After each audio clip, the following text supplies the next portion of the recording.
अब मैं आपके सामने। मैत्रेय जी कहने लगे कि हे विदुर, अब मैं आपके सामने स्वयंभव मानो कि ये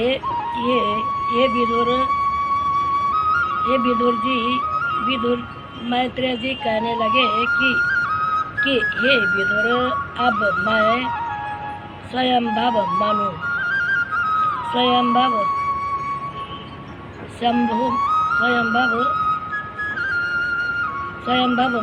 कि पुत्र उत्तानपाद स्वयंभव मानो के।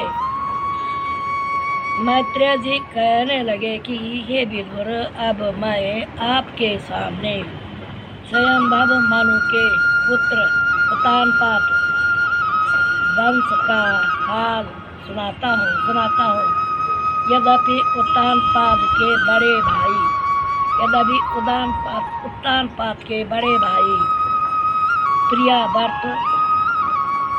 प्रियाव्रत सातों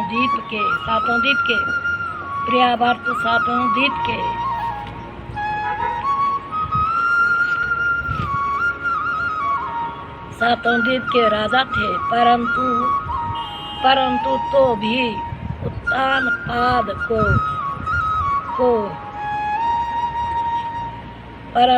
भी उत्तानपाद को गुजारे के लिए एक देश दिया गया था। उत्तानपाद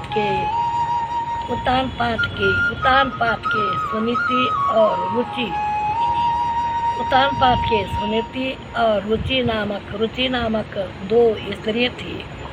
बड़ी रानी सुनीति के गर्भ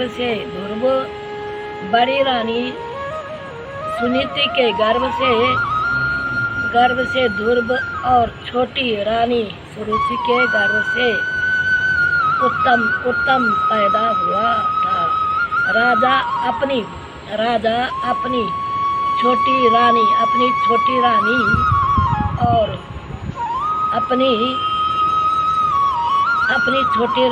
और छोटे पुत्र पर अधिक प्रेम किया करते थे। एक दिन का वृत्तांत है कि राजा उत्तानपाद अपने पुत्र उत्तम को गोद में लिया हुआ है। राजा राजभवन में बैठे थे और पास में रुचि रानी बैठी हुई मुस्कारा रही थी। उसी समय उनका बड़ा लड़का ध्रुव, जो आयु में 5 साल का था,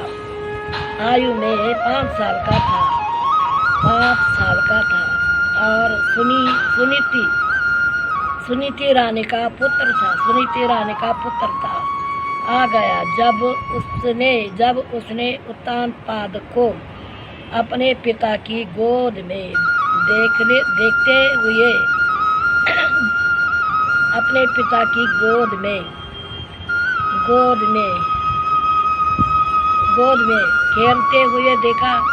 खेलते हुए देखा तो बालक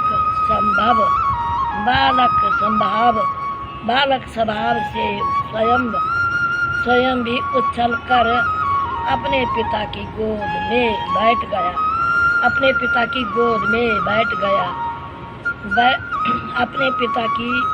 गोद में बैठना चाहा, किंतु छोटी रानी के डर से राजा ने उनको ऐसा नहीं करने दिया कि ये उत्तम की माता कहने लगे कि हे रे मंद भाग्या,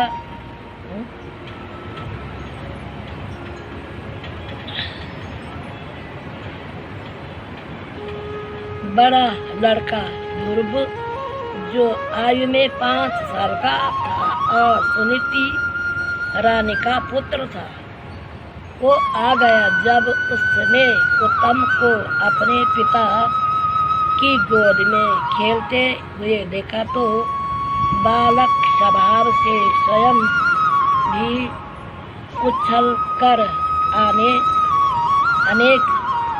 आने की पिता की गोदी में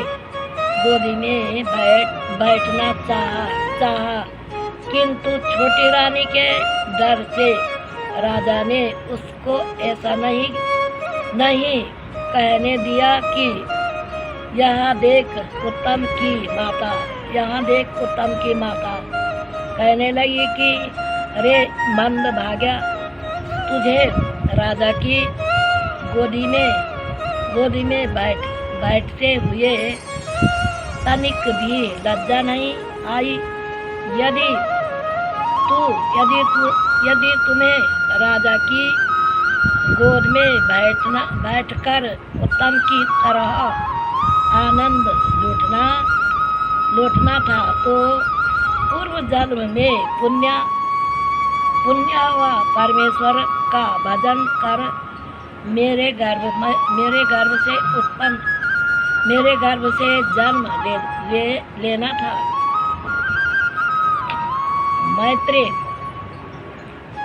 मैत्रेय जी कहने लगे कि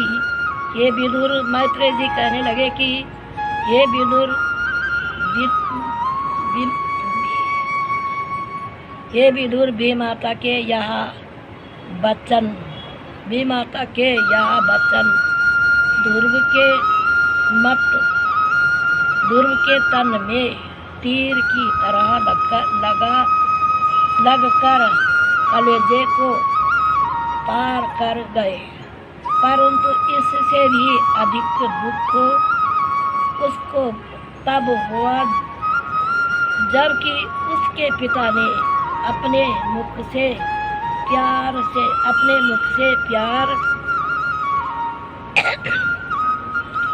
का एक भी शब्द उसे नहीं कहा, बल्कि पत्थर की प्रतिमा की तरह बैठा रहा। इस अगाध अपमान को उस अबोध बालक का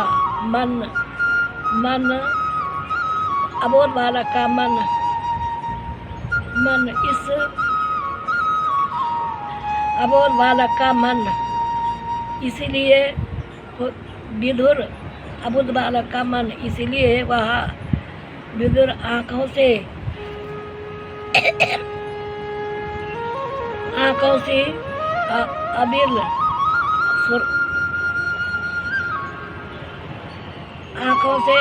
अबिल आंसू धारा बहता हुआ और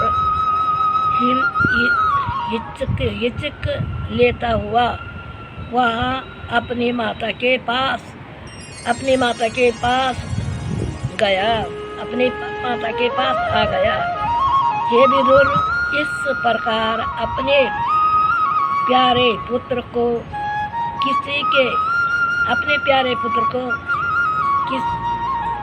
सिवाय अपने प्यार पुत्र को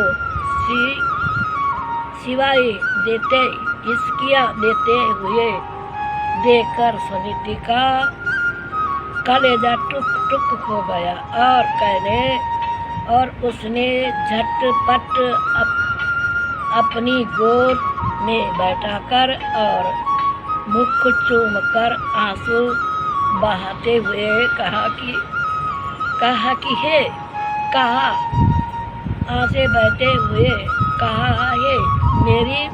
मेरी आँखों के तारे, हे मेरे आँखों के तारे, मेरे प्यारे आँखों के तारे, प्यारे ध्रुव, आज किस दुष्ट ने तुझे इस प्रकार दुख देकर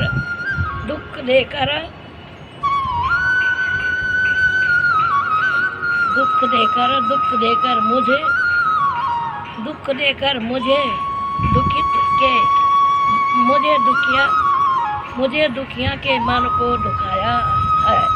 प्यारे हे प्यारे ध्रुव,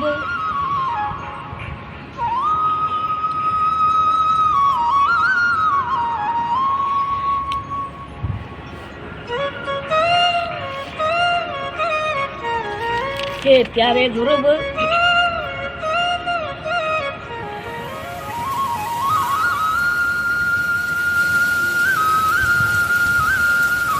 दुख देकर मुझ दुखिया के मन को दुखाया। ये प्यारे पुत्र, उस अपराधी का मान मुझे बता जिससे जिससे महाराज के सामने रिपोर्ट कर उसके मुख पर जूते लगाऊं। यह बात सुन ध्रुव कहने लगा कि हे माता सेवक। ध्रुव कहने लगा कि हे माता सेवक के अपराध, हे माता सेवक के अपराध करने पर स्वामी दंड दे सकता। सेवक के अपराध करने पर स्वामी दंड दे सकता है, परंतु जब स्वयं स्वामी ही अपराध करे तो यह बात उसे किसके पास से दंड दिलाए है? तो एक ध्रुव कहता है कि दिला सकता है, इसीलिए दंड करे।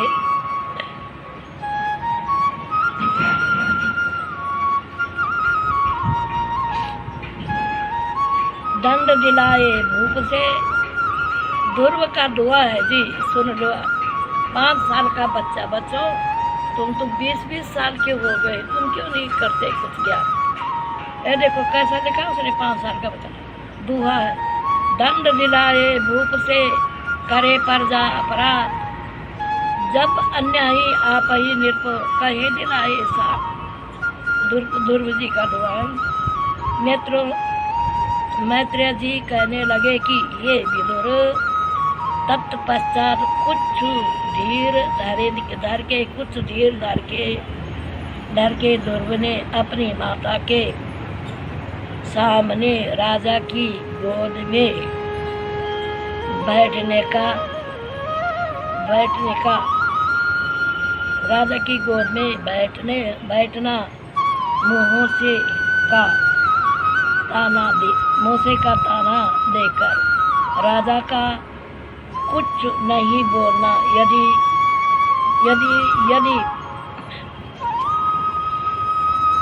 सब कथा यहाँ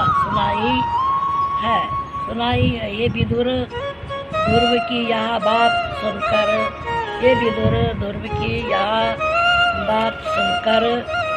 सुनकर पहले तो सुनीति ने अपने मन में बहुत सोच किया कि फिर अपने पुत्र को इस प्रकार कहने लगी कि हे पुत्र तुम्हारी भी माता ने कहा है कि वह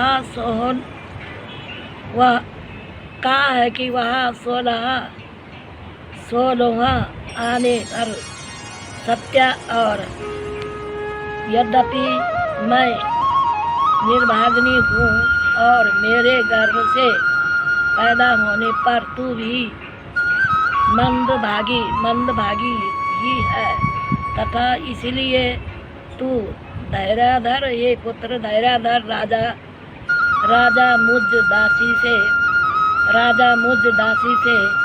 और तुझे दास से भी हीन समझते हैं। इसलिए यदि भाग्यशाली बनने की इच्छा है तो अवश्य भगवान का भजन करना चाहिए। अवश्य भाग्यशाली बनना चाहिए तो अवश्य भगवान का भजन करना चाहिए, क्योंकि तुम्हारे दादा और परदादा, तुम्हारे दादा और परदादा ने भी भगवान के, तुम्हारे दादा और परदादा ने भी भगवान के भजन से इतनी महिमा प्राप्त किए हैं। हे विदुर, इस प्रकार माता का उपदेश सुनकर ध्रुव परमेश्वर का तप करने के लिए वन की ओर चल दिया। जब वह मार्ग में जा रहा था तो नारद मुनि का आगे नारद मुनि आगे से आते हुए मिल गए। त्रिकालदर्शी नारद जी जब वहाँ देखा कि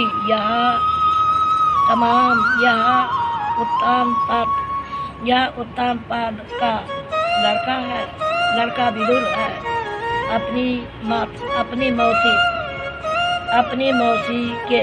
मौसी के कुवाक्य से दुखित होकर भगवान का भजन करने जा रहा है, सो इसे समझाना चाहिए। यह सोच नारद जी कहने लगे, ये ध्रुव, तुझे बालक अवस्था में माता पिता के इस प्रकार कहने पर क्रोध नहीं करना चाहिए। इसलिए मेरे कहने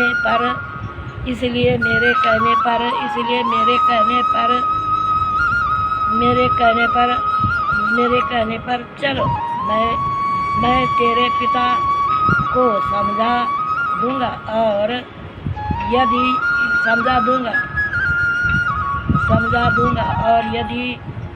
तू चाहेगा तो अभी से राजगद्दी भी मिला दूंगा। कि नारद जी कहने लगे कि मैं तुझे एक वचन दूंगा। बोले, ओम नमो भगवते वासुदेवाय। इस मंत्र का जाप करना और भगवान के चतुर्भुजी रूप ध्यान करना तथा इतना भोजन करना जिससे आलस्य नहीं आवे और कंद मूल फल आदि प्राप्त हो, उसका पहले कंदमूल फूल बोले कि उसका पहले भोजन भगवान को चढ़ाना है। बेटा जरूर चढ़ाना। क्या क्या मिलता है उसे? तुमको क्या मिलता है? भगवान आशीर्वाद देगा और कह रहा जैसा मान जाए, भोजन कर रहे तो पहले भगवान को चढ़ाना, बस वो तो पता है आपको। कंद मूल फल आदि प्राप्त हो, उनका पहले भगवान को भोग लगाना। सो इस प्रकार जाप किया जाने पर शीघ्र प्रसन्न होकर तुमको दर्शन देंगे। यह सुन ध्रुव ने उनको दंडवत कर कहा कि हे भगवान, यह तो आपने उनके मिल